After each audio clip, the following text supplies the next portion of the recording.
We are your home theater and AV questions answered. This is AVRant. Want your home theater or AV question answered by Tom and Rob? Send it to question@avrant.com. So we're moving on to Alan L. All right, Alan. Alan is finishing his basement. More basement stuff. Awesome. Construction hasn't started yet, so changes to the plans are still possible, but the 3 storage rooms cannot be moved. The utilities won't be moving. The current location of the planned bedroom is the only spot with an egress window, and the plumbing needs to stay on the north wall, so he's pretty confident he already has things laid out about as well as possible in a diagram he has sent us. The resulting theater and bar room will be approximately 12 feet wide, 23 feet long, is a very long room, and 7.5 feet high for a total cubic volume of 2,000 cubic feet. Okay, so part A. First, he'd like any comments on the overall layout. Okay, he needs a door on the front wall of the theater to access the utility room. He's planning on putting that to the left of a 92-inch screen and having his equipment rack built into the front wall to the right of the screen. Do we think his planned 92-inch screen size seems reasonable? Well, that's going to depend on the diagram. So go to the diagram, Rob. And it'll depend on your seating distance, of course. So in his diagram, it appears as though he's put his seating a little bit in front of what would be the midpoint of the room. So he's got this room that's it looks to be about 23 feet long from front to back. Right. And it looks as though he's got his seat in front of the halfway mark. So it appears to be closer than 11.5 feet, 12 feet. Yeah. So let's say you're sitting 10 feet from a 92-inch diagonal screen, right? That's going to give you something in the range of, what is it, like a 36-degree field of view, 37, somewhere in there. Forget my math offhand, but I don't know. Now I'm just still trying to open this file. Yeah.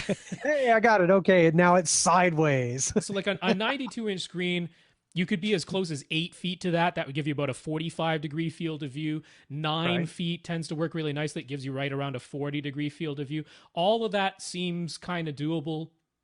In this length of room, normally 92 inches would seem a little bit small, but because the rear half of this room really is a bar, and the front half of this room really is the theater, and because he's going to be sitting in front of the midpoint of this room, I think that's reasonable. I mean, he can't go much larger because if he's going to have a door to the left of the screen, there's no wider you can go. There's just there isn't room to do that. So I totally think you're within the ballpark. If you could make your eyes to screen distance about 9 feet, I'd say you'd be really good. But I want to give you one consideration, which is you could hang the screen from the ceiling, meaning you could have the front wall where it is, the door there. You're not actually going to make the screen any wider so that you can still easily get to the door, but the screen itself could hang from the ceiling so that it's a little bit closer to the seats. Like if you're like, my seats are going to be 11 feet from the front wall, then you could move the screen 2 feet closer by hanging it from the ceiling. That's one thing.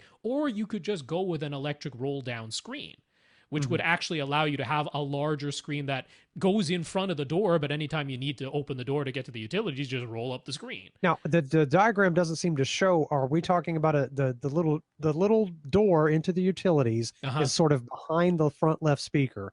Does it open into the utilities room or up into the back of the speaker? I believe it opens into the utilities room. I mean, he's constructing it, so he should be able to make it do whatever he wants. You can make it whatever he wants. Yeah. Right. In which case, as long as you got enough room behind that speaker to scoot yourself into the utility room, you can move those speakers a little wider if you wanted to. Yeah, but honestly, my answer is it's all about your seating distance. If you're going to be sitting, I would say 9 feet from this screen, I think 92 inches is really, really nice. 10 feet, be totally fine if you don't like a really large field of view. 10 feet from a 92-inch screen looks fine. I used to watch a 92-inch screen from about 14 feet away. It was fine. I wished it was bigger, but it was fine at that size, but it didn't really feel like a movie theater. You know what I mean? Oh, I know what you mean. Hey, I'm like 8 feet away from a 50-inch screen, so I don't want to hear it. So yeah, it all depends on the seating. If you know you're going to be sitting farther away than that, then I would either look for a way to move the same size screen just a little bit closer to you by hanging it from the ceiling, or you can go with a roll down screen to allow for a larger screen size that would go in front of the door, but that you can roll up whenever you need to access the door. So that's my main thought there. Yeah, I'm with you there because that way you're not blocking the door. Yeah. Okay. Any thoughts on the BenQ HT 2050 versus Epson Home Cinema 3700 for his setup? The Epson 3700 is a light cannon. It is super bright. It's going to melt that screen. And you're talking about a 92-inch screen. Like, even if you went to a larger screen, you're not, just because of the size of this room and the fact that you're going to have speakers on either side of the screen, no matter what you're doing, you're not getting to 150 inches in here. You know, right. I can't really see the 3700. Well, then again, he's got this bar area in the back. Are you possibly going to be watching with lights on? Because if you're going to have high ambient light, then the 3700 makes more sense. I mean, it's twice the price of the 2050. So I will just say this. If you're going to have this theater blacked out when you're going to be watching, there's really, I would even say the 3700 runs the risk of being too bright. Too bright, yeah. There is such a thing. You can have an of image that's bright enough that you're squinting when you're watching, which is not fun. It's not so pleasant. It kind of comes down to the people drinking at the bar. Do you trust them in darker light? Yeah. Or do you need them well lit? Because if you're that's what it comes down if you're to. gonna have bright light in here, then it could make sense. But otherwise, I'd go for the 2050 for sure. If the lights are going to be off, I'd go 2050. I'd save the money and get something more appropriate for the light levels, and just tell everybody to be careful back there while you're drinking. That 3700 is meant for like a living room. It's like, it's never going to be dark in here. I have to overcome ambient light. That's what it's for. Okay, I got you. So it's a BenQ. He's going with EMP Tek Impression series speakers in a 7.2.4 setup. The bipole surround model has been discontinued, but he already snagged 2 pairs as they're being cleared out. He's planning on getting the towers and the large center. They also have their 12-inch 500-watt i-12 subwoofer for $500. Would 2 of those be a good choice for his room?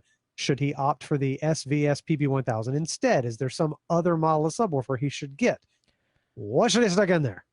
Yeah, actually, these look fine. These i-12s from EMP Tek, these are some of their newer designs. RBH has been stepping up their game a little bit in the subwoofer realm. They've kind of been those i-12s they're pretty, frankly. They're pretty. I like how they look. Yeah, they'll match the aesthetics of your other speakers. These are no slouches. These are 12-inch drivers, sizable boxes, triple ports in the back. Yeah, I have really no beef with these. I would not tell you must get PB1000s over these instead. Not at all.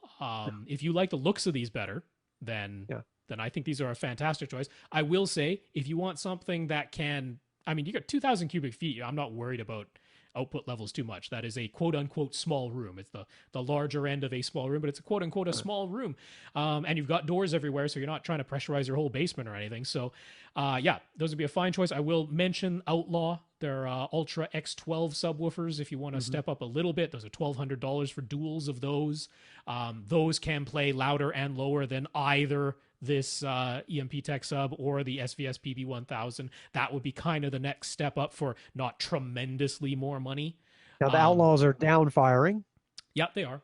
Versus shooting right out at you. Yeah, it gives a different look about it. It looks like a small fridge. But honestly, I think aesthetics are playing a role in this, and those i-12 subs, they're no slouches at all. I got zero beef.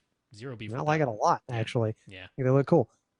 Given the sort of price range he's considering for his gear, what in-ceiling speakers would we recommend for the Atmos part of this?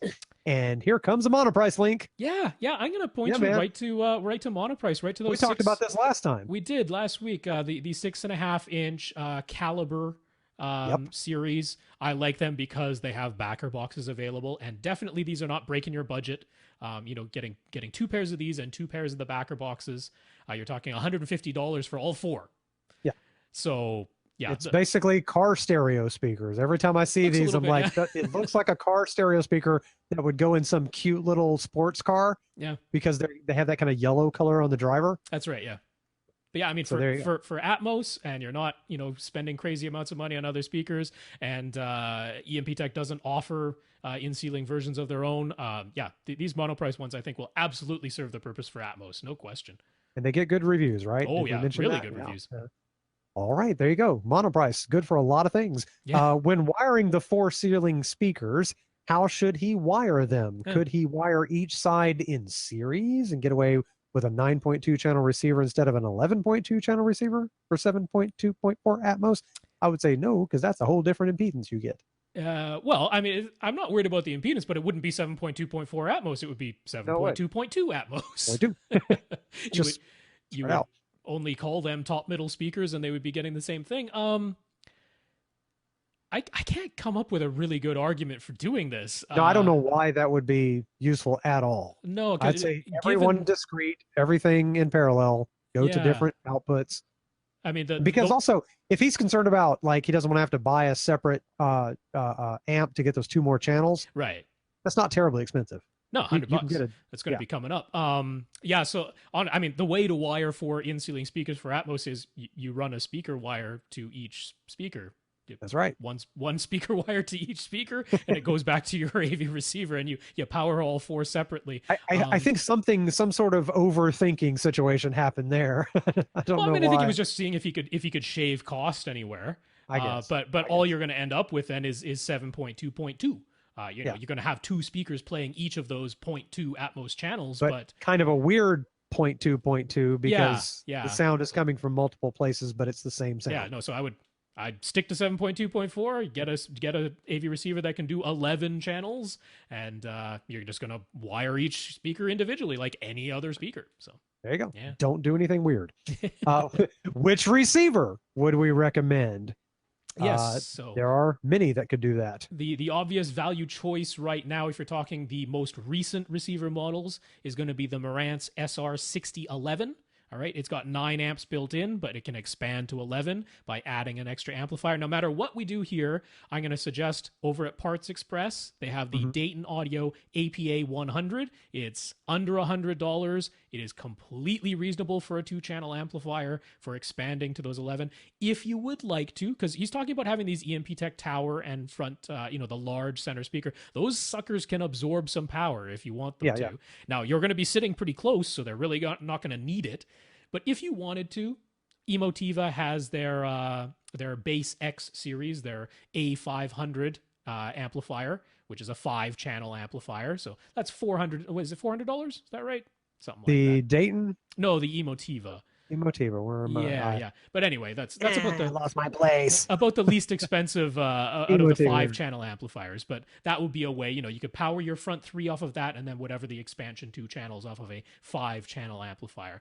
The 5-channel Emotiva A-500 is $424. $424. So there you go. That's a killer deal. So that's the way to expand to 11 speakers. Either of those 2 options. So yeah, the SR6011 definitely it comes down to $1,000 on accessories for less. Right now, I think it's listing at $1,100 for some reason, but it comes down to $1,000 all the time. But right now, you can actually get the previous model, the SR7010, which again, 9 amps built in, but it can expand to 11. That's $1,000. I think they literally say there's one left at the moment that we're recording this. So they're almost sold out. Almost sold out there. So, but $1,000. But yeah, those are kind of the models. Now, the SR6011, the SR7010, those don't have all of the latest features because they don't have HEOS built in. Neither of those models has HEOS built in if you want to do whole house audio and include your AV receiver. So they don't have that. The 7010 being the older model, it's not going to get the Odyssey app upgrade, which is a $30 optional upgrade for your phone that lets you manually adjust the target curves in Odyssey. The 7010 doesn't get that. The 6011 does. The 7010 can be expanded to do Oro 3D if you really, really want to. It's a $200 upgrade. The 6011 cannot. So let's say you want it all. Let's say you want HEOS built in, the ability to upgrade to Oro 3D, 11 channels, 9 amps built in. You can expand to 11. Let's say, and the Odyssey app. Let's say you wanted all of those things. Well, then there's the Denon AVR X4300H. $1,200 on accessories for less right now, but that has every feature you could possibly want in a receiver these days. So, but be careful when don't obsess over features. Make sure you're actually going to use them. Because I used to overbuy stuff. Probably not. You might use HEOS though. That might be worth it to you, but yeah, maybe. But I'd rather save the couple $100 there and buy the amp for the 11 channels. Yes. And real quick, does it matter which channels you power with your extra amp? No, and you have the option in the Marantz's. Like I tried to explain, it was a few podcasts ago, in the Marantzes, you basically tell it which 2 out of the 11 speakers will this AV receiver never power itself. All right? So you have to pick 2. You have to say there are 2 speakers out of the 11 that this Marantz will never power itself. And you can make those the fronts, or you can make them the top rears. Those are the only 2 choices. Oh, but well, then I'd go with top rear. well, I mean, it's up to you, because let's say you go, I want my receiver to power the top rears because I want to use my external amplifier to power. Because you have an even speakers. better amplifier. Or for yeah, your front you know, mains. I want my amplifier to power my front speakers, right? If that's the case, you say, okay, this receiver will never power the front speakers, but it's capable of powering everything else. Or you can say, you know, I'm only going to ever power the top rears off of my external amplifier because I bought a really, you know, really dinky, really bad amplifier and I want the least important speakers. Then you can set it for that. So you're totally flexible.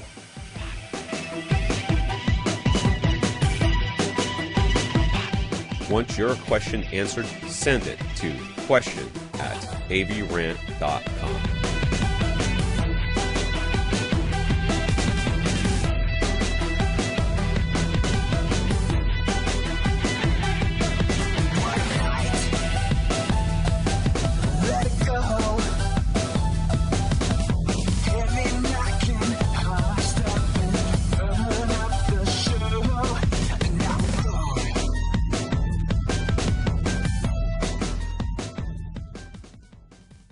This is AVRant.